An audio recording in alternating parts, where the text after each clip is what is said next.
आकाशवाणी मुंबई. रश्मी पाटकर प्रादेशिक बातम्या देत आहे. ठळक बातम्या. विकासदर वाढवण्यासाठी देशातल्या संपूर्ण औद्योगिक परिसंस्थेत सुधारणा करण्याचं प्रधानमंत्री नरेंद्र मोदी यांचं आवाहन. हुंडा आणि कौटुंबिक हिंसाचाराशी संबंधित कायद्यांचा गैरवापर थांबवण्यासाठीच्या जनहित याचिकेच्या सुनावणीला सर्वोच्च न्यायालयाचा नकार. महिलांच्या 19 वर्षांखालील T20 विश्वचषक स्पर्धेत भारतीय संघाचा स्कॉटलंडवर 150 धावांनी विजय. आणि भारत आणि इंग्लंड यांच्यातल्या T20 मालिकेतला तिसरा सामना आज रात्री राजकोटमध्ये. केवळ कच्च्या मालाची निर्यात करून विकासाचा वेग वाढणं शक्य नसून विकासदर वाढवण्यासाठी संपूर्ण औद्योगिक परिसंस्थेत सुधारणा करण्याचं आवाहन प्रधानमंत्री नरेंद्र मोदी यांनी आज केलं. भुवनेश्वर इथे उत्कर्ष ओदिशा मेक इन ओडिशा कॉन्क्लेव्हच्या उद्घाटन प्रसंगी ते बोलत होते. संशोधन आणि नवोन्मेषासाठी एक सशक्त परिसंस्था निर्माण करण्याच्या सरकारच्या वचनबद्धतेचा मोदी यांनी पुनरुच्चार केला आणि या उद्योगांना या प्रयत्नात सरकारसोबत सहकार्य करण्याचं आवाहन केलं. सरकार देश में रिसर्च से जुड़ा एक बहुत वाइब्रेंट इकोसिस्टम बना रहा है. इसके लिए एक स्पेशल फंड भी बनाया गया. इंटर्नशिप और स्किल डेवलपमेंट के लिए एक स्पेशल पैकेज घोषित किया गया है. इसमें भी इंडस्ट्री खुलकर आगे आए, सरकार के साथ मिलकर काम करे, ये सभी की अपेक्षा है. जितना बड़ा और बेहतरीन भारत का रिसर्च इकोसिस्टम होगा, हमारी इंडस्ट्री को इससे सीधा फायदा होगा. उत्कर्ष ओदिशा ही ओदिशा सरकारतर्फे आयोजित केलेली एक प्रमुख जागतिक गुंतवणूक शिखर परिषद असून त्याचा उद्देश ओदिशाला भारतातलं एक आघाडीचं गुंतवणूक केंद्र आणि औद्योगिक केंद्र बनवणं असा आहे. 2 दिवसांच्या या परिषदेद्वारे 5 लाख कोटी रुपयांहून अधिक गुंतवणूक व्हावी असं ओदिशा सरकारचं उद्दिष्ट असून यामुळे 3.5 लाख रोजगारांची निर्मिती होण्याची शक्यता आहे. अभय हा प्रकल्प देशातल्या ट्रक चालकांचं जीवनमान सुधारण्याच्या उद्देशाने सुरू झालेला उपक्रम आहे. ट्रक चालकांना वाहतूक करताना येणारी आव्हानं, त्यांचं शारीरिक तसंच मानसिक आरोग्य यांना प्राधान्य देणारी परिसंस्था तयार करणं हा या प्रकल्पाचा मुख्य उद्देश आहे. यात व्यापक स्तरावर आरोग्य तपासणी, डोळ्यांची तपासणी आणि चष्मा वाटप करणं, समुपदेशन आणि ताण व्यवस्थापनासाठी मार्गदर्शन, वाहतूक नियमांविषयी आणि सामाजिक सुरक्षा योजनांची माहिती देणं अशा विविध माध्यमातून ट्रक चालकांचं जीवनमान सुधारण्यावर भर दिला जातो. या प्रकल्पामुळे गेल्या वर्षभरात 6 राज्य आणि 15 शहरांमधल्या 50,000 ट्रक चालकांच्या जीवनावर सकारात्मक परिणाम झाला आहे. या प्रकल्पाच्या पथदर्शी टप्प्याच्या यशस्वी पूर्ततेबद्दल केंद्रीय रस्ते वाहतूक आणि महामार्ग मंत्री नितीन गडकरी यांनी कौतुक केलं.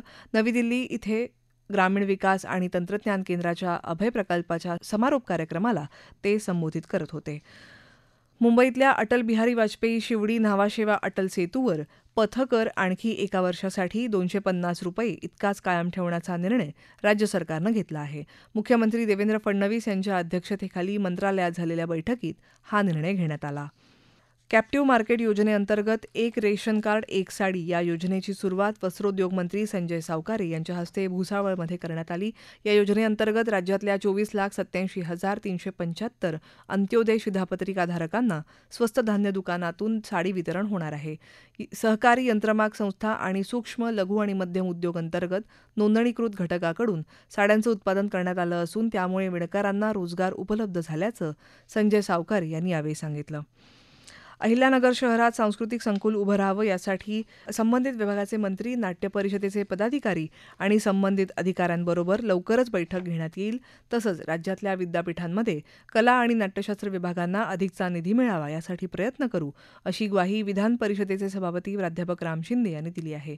100व्या अखिल भारतीय मराठी विभागीय नाट्य संमेलनाच्या समारोप प्रसंगी काल ते बोलत होते. एसटी भाडेवाढ विरोधात शिवसेना उद्धव बाळासाहेब ठाकरे पक्षाच्या वतीने आज राज्यात विविध ठिकाणी आंदोलन झालं. सिंधुदुर्गमधल्या कुडाळ बसस्थानकात आज सकाळी चक्काजाम आंदोलन करण्यात आलं. निवडणुकीपूर्वी एसटीची दरवाढ केली नव्हती, पण आता निवडणूक झाल्याबरोबर महायुती सरकारने एसटीची दरवाढ केली. ही दरवाढ रद्द झाली नाही तर यापेक्षा मोठं आंदोलन उभारू असा इशारा माजी आमदार वैभव नाईक यांनी दिला आहे. सोलापुरातल्या छत्रपती शिवाजी चौकातल्या एसटी स्टँड इथं आणि धुळे बसस्थानकातही शिवसेना उद्धव बाळासाहेब ठाकरे पक्षाच्या वतीनं चक्काजाम आंदोलन करण्यात आलं. या प्रादेशिक बातम्या आकाशवाणीच्या मुंबई केंद्रावरून देत आहोत. आकाशवाणी मुंबईची सर्व बातमीपत्र www.newsonair.gov.in या आमच्या संकेतस्थळावर ऐकू शकता. प्रादेशिक बातमीपत्रात आपलं पुन्हा एकदा स्वागत.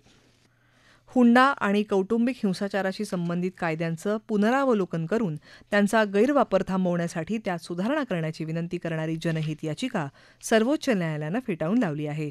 यासाठी समाज सुधारायला हवा, यात आम्ही काहीही करू शकत नाही असं सांगून न्यायमूर्ती बी नागरत्ना आणि न्यायमूर्ती सतीशचंद्र शर्मा यांनी ही याचिका ऐकायला काल नकार दिला. बेंगळुरूचा रहिवासी असलेल्या आयटी कर्मचाऱ्याच्या आत्महत्येची ही याचिका दाखल केली होती. तसंच लग्न समारंभादरम्यान दिलेल्या वस्तू, भेटवस्तू, पैसे यांची यादी सरकारनं करावी, त्यांचं शपथपत्र तयार करावं आणि लग्न नोंदणी प्रमाणपत्रासोबत ते जोडावं असंही याचिकेत म्हटलं होतं. भंडारा जिल्हा परिषदेच्या अध्यक्षपदी काँग्रेसच्या कविता उके तर उपाध्यक्षपदी राष्ट्रवादी काँग्रेस पक्षाचे एकनाथ फेंडर यांची काल निवड झाली. जिल्हा परिषदेचे अध्यक्षपद अनुसूचित जमातीसाठी राखीव होते. त्यासाठी भाजपाच्या माहेश्वरी नेवारे यांच्या नावाची चर्चा होती. मात्र त्यांचं जात वैधता प्रमाणपत्र रद्द झालं, त्यामुळे फेंडर यांचीही निवड झाली. अमरावतीमध्ये मोर्शी पोलीस ठाण्याच्या हद्दीत वरुड मार्गावर भाईपूर फाट्याजवळ काल एक भरधाव तवेरा गाडी उलटून अपघात झाला. यात एका महिलेचा मृत्यू झाला असून 12 जण गंभीर जखमी झाले. रस्त्यावर अचानक मोकाट गोरे आल्याने चालकाचं गाडीवरचं नियंत्रण सुटलं आणि हा अपघात झाला. नागपुरात ताजाबाद इथं हजरत बाबा सय्यद मोहम्मद ताजुद्दीन रहमतुल्ला अलेह यांची जयंती उत्साहाने साजरी करण्यात आली. जयंतीनिमित्त हजरत बाबा ताजुद्दीन ट्रस्टने मिरवणूकही काढली होती. सोहळ्यात नागपूरसह देशविदेशातले भाविक सहभागी झाले होते. या निमित्ताने ट्रस्टच्या वतीने विविध कार्यक्रमांचं आयोजनही करण्यात आलं होतं.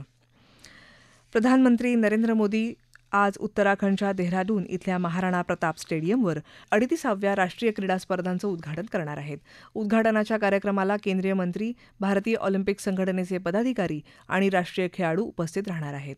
उत्तराखंडमधल्या 8 जिल्ह्यातल्या 11 शहरात 14 फेब्रुवारीपर्यंत ही स्पर्धा चालणार आहे. स्पर्धेचं औपचारिक उद्घाटन होण्याआधी 26 जानेवारीला उधमसिंग नगरच्या गोलापूर इथं झालेल्या ट्रायथॉलॉन स्पर्धेत मणिपूर आणि महाराष्ट्रानं पदकं जिंकली आहेत.